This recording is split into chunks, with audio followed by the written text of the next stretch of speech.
All right, hello Tide fans. Welcome to Tide Talk. I'm your host, Sean Taylor. Here with my buddy Maurice Booth. As you can tell, we're missing one. My buddy Jimmy is out for just a few days, but we're gonna roll with it anyway. Roll, no pun intended. Right. The reason Jimmy's not here is because he knows that I was right about things and he didn't want to show up. No, I'm kidding. I hope you feel better, brother. Yep, we hope you feel better, Jimmy. You know, Maurice, a lot to discuss. Obviously, we've been talking a lot over text since the disappointing loss. I'm not going to say that I told y'all so, but listen, I didn't ever doubt that we were not going to win the football game, even when we had the show the previous week, and I said that I thought it was going to be a tougher game. I still predicted that we were going to win the game. I just know, and we've said this over and over and over again, I just know that it's difficult week after week to get 18, 19, 20-year-old guys to be able to focus the correct way, especially when you're out in front all the time. You know, you come off a big win against Ole Miss. There was a lot of hype to that game. Mm-hmm. You know, we play really, really well. Texas A&M loses 2 straight. Offense is struggling a little bit. Backup quarterback. Yeah, you know our guys. 2 freshmen, offensive linemen. You know our guys are thinking, man, I ain't really worried about Texas A&M. Yeah. I mean, you know, it happens. It's natural. I think that is natural, and I get that. Emotion, as they've always said, plays a big part in sport, and especially football. This is a different level to which I've kind of preached about this, and Saban, of course, always has, and it's the complacency. It's the my turn, we're Alabama, we're just going to walk out here and stomp a mud hole in you. It's very concerning to me because I said a few weeks ago the only thing that could help us the refocus would be a loss. I don't have that confidence, even though I saw what Will Anderson said. There's just something about this team at this moment that hasn't come together.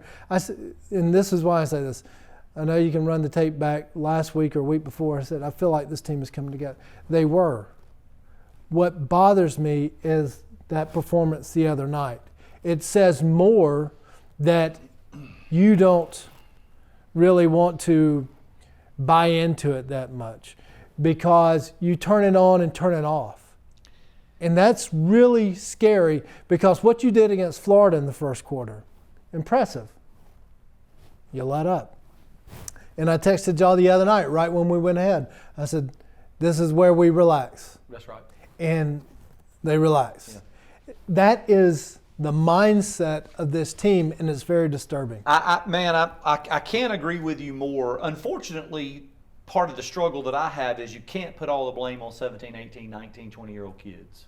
I don't know if anybody else is playing. The coaches have a huge responsibility, in my opinion. Okay. And I'm not saying Nick Saban specifically because they're groups that impacted that football game. Sure. You know. Sure. I mean, we haven't got into it, but obviously multiple groups impacted that football game. O-line, D-line. Yes. DBs, special teams. Linebackers. You know, so all of those groups. The bad thing, the really ugly thing about this game is we can probably name 2 or 3 players that stood out. Everybody else, to me, subpar. Even giving them credit. Subpar's giving them credit. You would have graded out well below. There's a couple, and I don't want to get into player specific, but there's a couple that would be demoted. Yeah.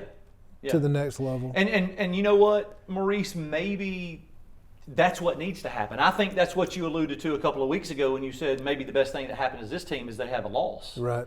You know, 2 weeks ago, even prior to the Ole Miss game, you had made reference to that. You know, and I think that's what Saban is trying to get across or tried to get across is, man, these, you know, the sophomores, you know, the guys, that they didn't know what it felt like to lose. Right. 19 games, undefeated, won a national championship. You know, man, we can walk out here and we can have a subpar practice because we're Alabama and we're going to win. Right. But if anything can happen, and that's kind of what I was afraid of when I was saying this is going to be a tougher game. Man, 106,000 people, the second largest in Kyle Field, in the history. 10th largest stadium in the world. Thank you. Right. As you came back and corrected, it was I the did. sixth largest in the country. Yes. I'm sorry. I mean, listen, I knew that was going to present a challenge.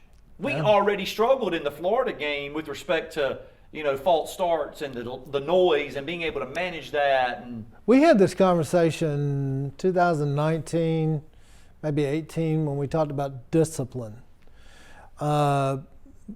Discipline goes beyond the field. It goes into how they live their lives, how they prepare for this. And then you see it in the game as far as the penalties and just the absurdity on some of it. We were texting the other night when Malachi Moore got DQ'd. Was it, as Jimmy was saying, it wasn't with intent? A lot of times the rule is not interpreted with intent. Right. The problem I have with that is you should be smart enough not to touch the quarterback after he's. not to mention on the road. Yeah, and the worst thing that you could, as far as I would let it go, would be a shove. Putting your hands on him. Yeah. Yeah. But you throw your shoulder, and then you say, well, it didn't hit his head. Well, you saw the quarterback's head go back, and that's the angle the referee has from it. So that's an easy one. I see his head go back like he just got, cold cocked. He's going to throw it. Yeah. Discipline is something we can say every single time. Discipline was a huge factor in the game. And listen, you heard Anderson calling folks out, or not calling folks out, but basically saying, we talked about this prior. Apparently they didn't take it seriously. Now here we are. Well, it showed up at Kyle Field. It showed up in that game. Right. The lackadaisical preparation leading up to it. I saw some lackadaisical play. Yeah, I did too. I'm talking about, and we'll talk about jogging that during the play. But let me say this, and I know we go to a break soon, and I'm sure you're going to ask, so I'll go ahead and You knew I was coming with it. What would I do if I was a coach in this situation? And I've seen other coaches, good coaches, do this before. I would, of course, you have the normal prep this week, and you kind of like Saban said, remember how this loss feels. I would go into a bye week and tell them, y'all take 2 to 3 days off. You're not going to be, you don't have to come around the football complex if you don't want to. And I would watch and see what they did. See who shows up to the football complex. Exactly. Yeah. And that way these are the ones I know that want to play. Yeah. If the other ones want to go do whatever, all right. Yeah, good point. You get an idea without it being mandatory practices. You get an idea of who truly wants to be right. the best player that they can be, and of course then that makes up the best team that they can be. What really compared to last year, I don't know how many leaders we had, but they were all in. When you have leaders that are getting on to an All-American about practicing, Barrymore? Yeah, last that's year, exactly right. You get yourself a team. When you only have a couple of people that want to call people out in the locker room, that's not enough. Got to start questioning that. You got to have a few more. I don't know why you're here then. So. It's odd to me. We've said this before, that alpha dog, that person that's going to grab you by the face mask. We haven't seen that. We haven't, no one's really been that guy. Anderson's a sophomore. Granted, he's developed the attention from, across the country, right. and even gotten praise from Nick Saban. So should he be that guy? I was glad to see that B-Rob was one of the guys. He's a 5-year senior and has paid his dues, and he's playing like this is his last chance. Yeah. Fedarian Mathis, 5-year senior, steps up, has something to say. Anderson, who although he's not a 5-year senior, he's the All-American, preseason All-American and has the hype. Not to mention, he's a physical specimen. If he walks into the room and starts fussing at you, you're going to pay attention. Well, where's DJ Dell? Right. Where's Evan Neal? Yeah. And they very well may be doing this. I don't know, but I don't think they are, Maurice. They can't be. Because this right here doesn't happen. Exactly. I don't think they can be. I think that's part of the frustration. And we'll talk some more about it. I do want to break down several things. I know we've got some plays that we want to look at. But I think it's part of the frustration with the coaching staff. I think it's part of the frustration with Nick Saban. I think it's part of the frustration with some of the guys like B-Rob, like Anderson, that are doing those things. So we'll talk a little bit more about that. Let's take a short break. All right. We'll come back and look at some plays. I think there's some things that we want to discuss. A lot to discuss, obviously. So on behalf of Bob Inglis and State Farm, hold your seats, Tide fans. We'll be right back with Tide Talk. Bob. Roll Tide, Bob.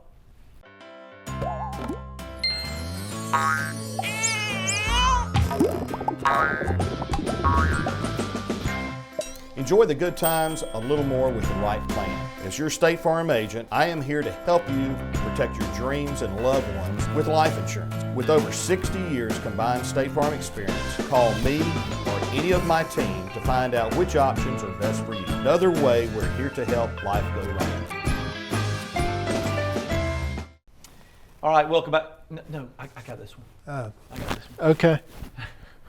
You got one too. Okay. Yeah. So Tide fans, welcome back. Maurice, I think we've got a few things that we want to look at, a few plays. I know we've talked about a lot of plays, and there certainly we could spend probably 2 full shows looking at plays that we either disagree with, either play calling that we disagree with, or technique. And I know you'll point out some things with respect to that. Right. But let's go ahead and jump into that. I want to take a look at some of the things that you've mentioned. Okay. And so, you take it, run with it, and then we'll break it down. All right, let's pick it up here at 5:38 in the first quarter. This is A&M's first touchdown. They come in a bunch formation right here, and we get him to roll out, and for some reason we have a miscommunication between the corner and the safety. I don't understand what really happened as far as the safety went with the middle, deep third.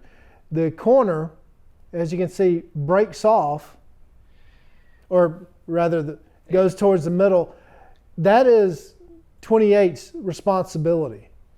So run that back one time, Chris. Thank you. So run it again. You see corner up top. He goes towards the middle. Linebacker that's dropping out over which there. Which is technically Helams, which is a safety. And here's my concern with that. Right. My concern with that is Helams thought we were playing zone. Watch how he played it. Bump and release to the flats. Miscommunication. So somebody, and Job obviously thought we were playing man because he goes to the middle of the field. Well, he takes the man with him to the middle. But we've got a safety guy that's basically sitting out there by himself. Okay, what's scary is the fact that he rolled. Okay, stop. If you roll to the right or you roll your side, you should know if we're in a zone that you've got that deep third. That's right. So quarterback rolls your way, you break off and got the flat. You took the flats for some reason, and go ahead with it, Chris. And then it leaves one receiver, tight end, wide open. So again, what we've said over and over: miscommunication.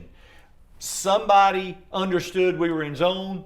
Somebody understood we were playing man, and that's too easy. Right. I've heard Nick Saban over and over again say, we don't have a defense for that. We ain't got a have defense where somebody's running where free. somebody's running wide open. Right. So, Chris, let's go ahead and go to the next touchdown or next play if we could. This is at 1:05 in the first quarter. A&M's second touchdown. Here again, it's indescribable. If you go back, run it again, you see where everybody commits to the run, which is Pause right there for just a second. Here's my thing, Maurice. if you count, we got 1, 2, 3, 4, 5, 6 guys on the line of scrimmage. Yes. Okay. They only have one wide out, wide left, and we have him covered. Yes. All right. We got 4 guys on the second level, and not one of them Takes it. have a clue what's going on. And here's what blows my mind. In that territory, you're not playing zone. No, you're Playing man coverage. man or banjo, and there's no banjo need for it, well, unless the tight end wants to go out, which is banjo is you got man to man, whichever one breaks your way first. Right. So the outside man's got the outside, the inside man's got the next one, which would be the tight end. And if you see, is that Branch that's at the top? No, Job is at the top. At the top. So Job completely commits to the run, stepping up, Go ahead and run it, Chris. steps up, and I mean, what is Josh Job? First of all, he's a DB. every DB, the rule is pass first, run second. You're run support. Yes. You're run support. I mean, the guy runs in front of his face. It's not even, but see, that's what I mean. This is poor. He's running. And It's just like in baseball or Chris, will you softball. run that back for just a second? It's easier to run forward than back. And once Chris, he takes let it a run until that receiver gets to our first defender. When that receiver gets to the first defender, pause it. Go ahead, down. boom. I mean, He's already taken 2 steps forward. Battle don't even put his hands on him, and he's within the 5 yards, so he can put his hands on him. Well, nobody does, not even the safety right there, Helms. So I'm just, and we were talking about Josh Job, who's a junior DB. You're talking about he's Battle. played 3 years. Yeah, Battle, who was a starter last year. Yes. And of course, Helms, who is a transfer with experience, and nobody has anything to do with the guy running past and behind them. This right here is a defense Go ahead and run it, Chris. that is confused and lost. You, That is something that you would see from a Vanderbilt defense, not to be ugly.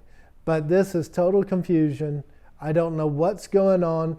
There is I just am confused that Helms, who's a safety, and Job, who's a DB. okay, go back and you see. I'm not, like I said, trying to bang on all the players, but Christian here, watch what he does. He brushes. He. That's Battle. Oh, I'm number 9. sorry. I can't sit. He by. just lets him run past him. But not only that, but the rule also, any type of linebacker or safety or corner, always put a hand on a receiver. Always chuck them. Always hit them. Especially inside 5. You never let a receiver run free. And he not only, he puts his hands on him by letting him go by him. And I know that he's trying to, he wants to stop the run. But anybody that comes your way that especially is, you've got to do something. Yeah, I'm just really concerned. And man, listen, not that everybody's going to be perfect, but we just had a breakdown a few plays ago Right. where the guy's running free in the end zone. They get the ball back, and they come in there, and that guy's, nobody's even around them. They're Right. not even close to him. All right, so let's go to the next touchdown, Chris. This is in the second quarter. And this is just all around poor play right up the middle. I mean, I love the effort by that kid, Spiller. Love the effort. However, if they can run straight up the middle on our defense, we're in trouble. Exactly. A&M is not known, but Spiller was like their leader coming back this year, and he hasn't had a great year so far. He's a speedster, and he had a really good game against us. What's troubling here to me is not only was the line dominated, but linebackers are obsolete. They're absent. I don't know. I mean, and like we were talking to the commercial break, Gary Danielson said in his meeting with Jimbo Fisher, we're going to attack the middle and we're going to keep attacking the middle. So I guess that's by land and air, because that looked simple right there. That looked very simple. I had no problem. I thought it was a touchdown right when he did it. I did too. So that was just, if you run it up the gut. You just can't, in my opinion, and this is why I said, Maurice, in the first segment, that it's not just the players. I mean, some of that is players, without a doubt. Missed tackling, miscommunication, missed assignments, that sort of thing. But whose responsibility is it to get the communication to the guys? I mean, we're not going to know the answer, but we know that there's miscommunication on those 2 touchdowns that we just saw, the passing touchdowns. We know there's miscommunication.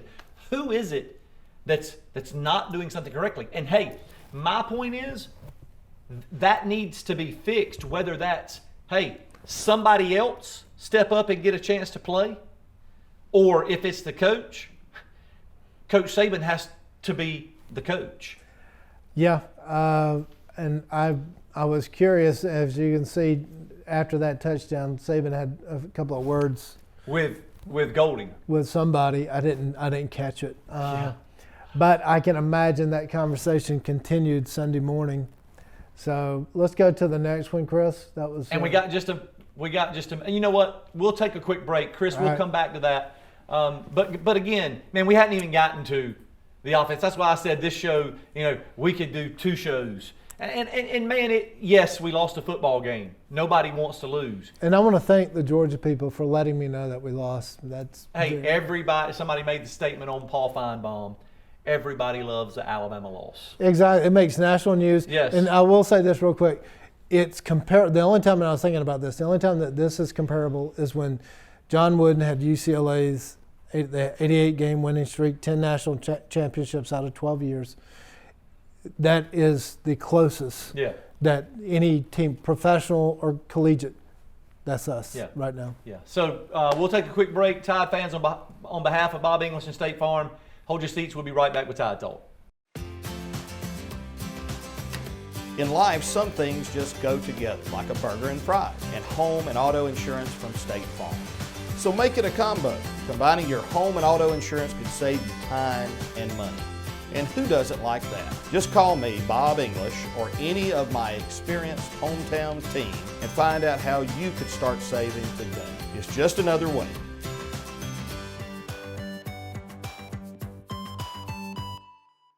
All right, welcome back, Tide fans. We're going to cover a couple other plays. There's some things that we need to bring down. We hadn't even gotten to the offense yet, which could be its show in itself. But let's go ahead and address this, because at this point in the game, Maurice, I feel like, hey, we've worked our tails off. We've gotten back to taking the lead. Right. I mean, there's 3 minutes left. Man, we ought to be able to hold on to this. You would think. I mean, we fought and fought and fought. We ought to be able to hold on. Not to mention the time of possession in the second half. So much in our favor. Right. So much in our favor. So go ahead and, Chris, rewind that, because I don't know what you're going to say, but I'm going to tell you that the technique from this safety is absolutely. There was no technique. There absolutely was no. And I understand that he's a backup player. He's playing behind Malachi Moore, who got the targeting call. But listen to me, that is irrelevant. Yeah. He's a player at the University of Alabama. He's had some playing time. He's played a lot. Sure. Been in every game. It just. Run it, Chris. The problem. All right, go back, please. The problem, if you see him, he's second from the top. Okay, watch his feet. All right, receiver. All right, stop. He is only taking 2 steps while the receiver is running not at full speed, because he's going to make a cut. But I've never in any of my DB drills been told, stay your ground and wait till he gets to you. I never taught my kids because what do we say a safety does? There's a reason it's called a safety. It's called safety. Right. I've never told DBs and my safeties to allow a receiver to get that close to me, Right. because you create a pad. Yes. You're backpedaling and you read the play. Especially in this situation, keep them in front. If they throw it in front, keep them in front and make a tackle. Exactly. But this guy's flat-footed It's- with a 4-4 guy running at you. Exactly. The flat-footed part is the most important part because he is flat-footed when he makes his cut, and when he does that, and I know the receiver saw it. That watch him. Watch right here. He's not stop even moving. and see. His feet are planted. Not even moving. And that's the trouble. He knows, number 0 knows, I've got him right there. Because when his feet are planted, when he makes a cut, he's got him. There's no way he can get to full speed as what the receiver is at that, which I don't understand. And again, this goes back, and I've talked about this, and y'all kind of thought I was crazy, but this is technique, coverage, and it's very poor. And the other thing, we'll get on the other touchdown about technique. This was as bad as it gets as far as being flat-footed. And listen, we could put a lot of blame on a lot of things, and we're not, I'm not necessarily blaming and pointing fingers. It's just pointing out things that's unacceptable, especially at Alabama. It's obvious. It's unacceptable at any football school. I don't care if it's D3, D2. It's unacceptable, period. The technique is technique, regardless of what level. That's what I've been trying to say. That is what you go over in individual drills in practice. Every single day. Exactly. And you've been doing it your entire life. So that tells me if you're doing that in any game, especially at this point of the season, and you've been playing this, something isn't right in practice. There's something wrong. I And agree with Saban that. can sit there and go, well, you know everything. No, I know when a guy's not prepared. Yeah, And I agree. that's it. And listen, as I said, I don't want to put all the blame on the defense. Offense had a lot to do with it too. Yeah, Listen. but if you score 38, shouldn't you win? Yeah, but again, you don't count on kick returns happening. You don't count on throwing a pick on the 2-yard line. You don't count on getting inside the 5-yard line twice and coming away with field goals. I mean, you're hoping and you're expecting touchdowns. So, 38 should have been 56. Agreed. I mean, I have a lot of concern about why we did some of the things that we did in the red zone. There's I a get lot that. of red zone concerns. I get that, and those concerns can be addressed in meetings. My other concern is to the players, do you care? Yeah, that's right. So, like this, are you doing the things that Saban always talks about in the process? Are you doing the things in practice to make yourself better? Well, clearly Branch either was just deer in the headlights because he's now an every down player and he hasn't been.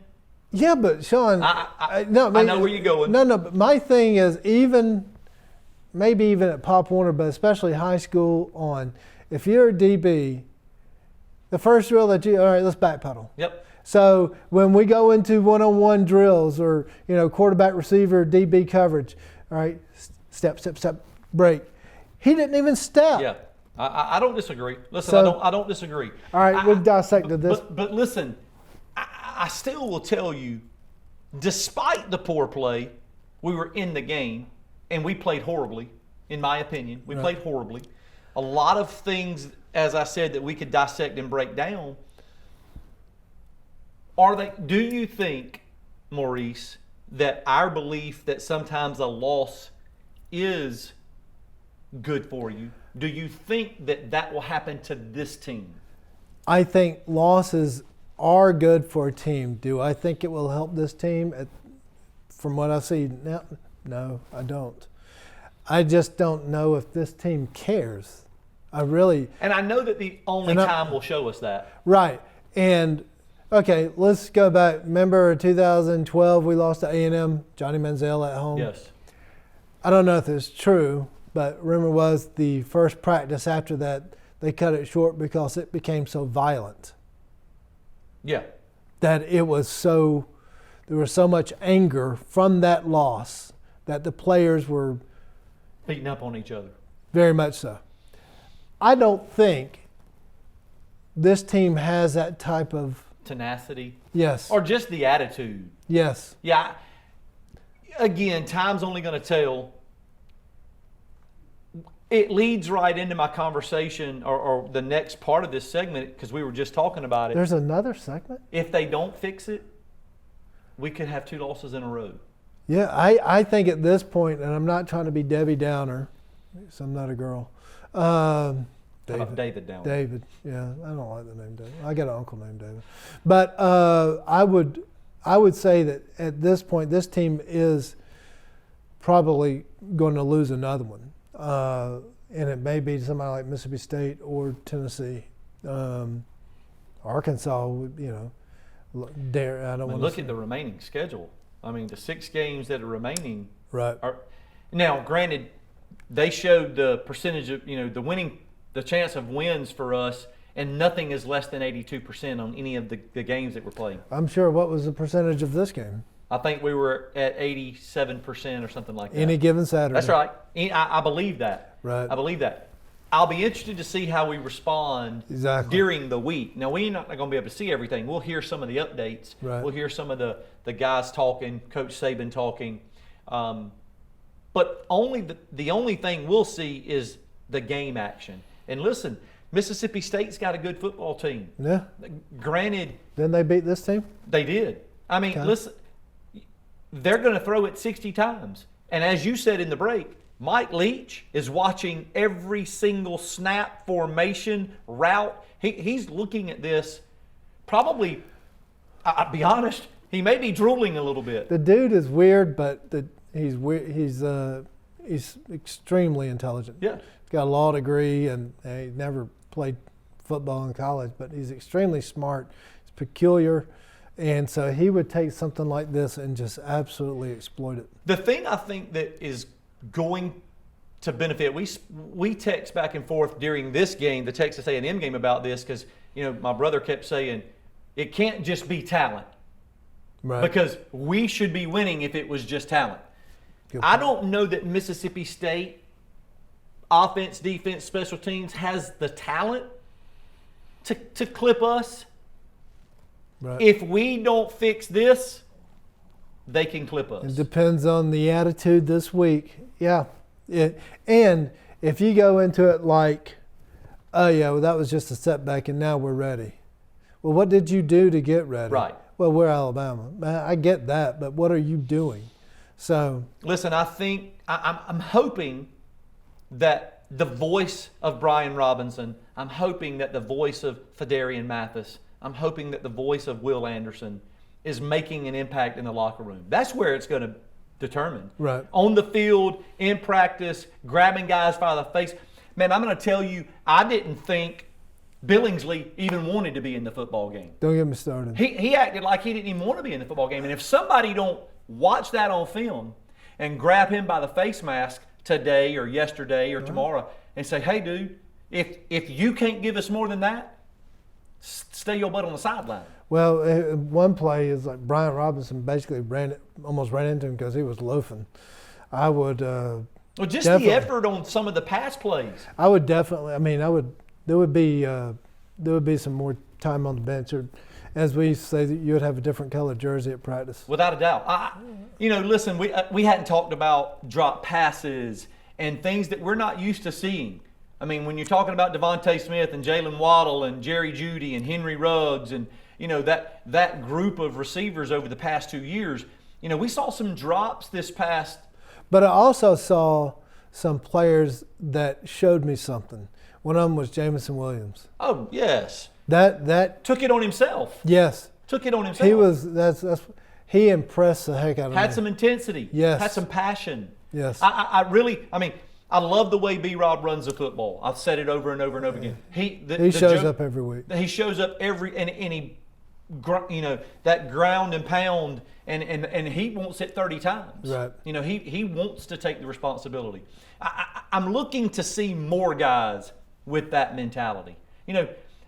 Man, I was not that guys are going to be perfect, but I was a little disappointed that John Mechie dropped the number of passes that he dropped. He did not have a good game. I mean, and everyone's going to have those. We've just been seeing it too often. We've got too many drops. There's just drops that you can't have. So this week is going to be an interesting week. I think Mississippi State's got a good team. I don't know that they're talented enough to do what they need to do against us. I know that they are dangerous enough that if we don't prepare and we don't go out there with a different mindset, they are dangerous enough to beat us. Agreed, very much so. Without it, and I believe Mike Leach is smart enough to exploit weaknesses. And what Alabama fans got to realize, Mississippi State's the closest college to us, only about 30 or 40 miles up the road. And they have always, Kind of been the stepsister. This is the one that our game is the one that they want to. They always talk about Ole Miss, that's great. But if they do that, this is something they brag about for the rest of their lives. So really quick, because we're running out of time, make a prediction. I think we show a little something. I'm going to give them credit for a good practice week. I'm going to say maybe a 42-21 type of game. I believe that that's going to be close. I said before, we've got to recover. We got to recover mentally. We got to recover physically. We got some guys banged up. I don't know if Drew Sanders is still going to be out. I know that he was, going to be game by game, is what they said. But I will tell you that I really like the Dallas Turner kid. Yeah. Man, he's a physical specimen. I think he's going to get some more reps. I think he's going to be really good. I like to see the guys get chances. I think he's got the roof is huge for him. I think he's got tons of potential. I'm going to go out there on a limb, Maurice, and say that we are going to make a turn. I don't know about the coaching aspect of it, but I believe the guys are going to start holding some guys accountable. I'm going to say 48-10. Okay. I think that we're going to prepare. I think that we're going to prepare well. And maybe that's just a little hopeful Right. by me. I do believe we'll win the football game. It could turn into a high-scoring football game. I think Leach should give our secondary. They're going to throw it 60 times. Yeah. And, man, I watched the kid play against Texas A&M, and he looked really, really good. Yeah. So going to be a fun game to watch. Tide fans will be right here on Channel 207 next week. We'll break down the Mississippi State game, and we'll see how we fare. We'll see how the Tide rebounds from a loss to Texas A&M. So, Maurice, we'll see you next week. Roll Tide. Roll Tide.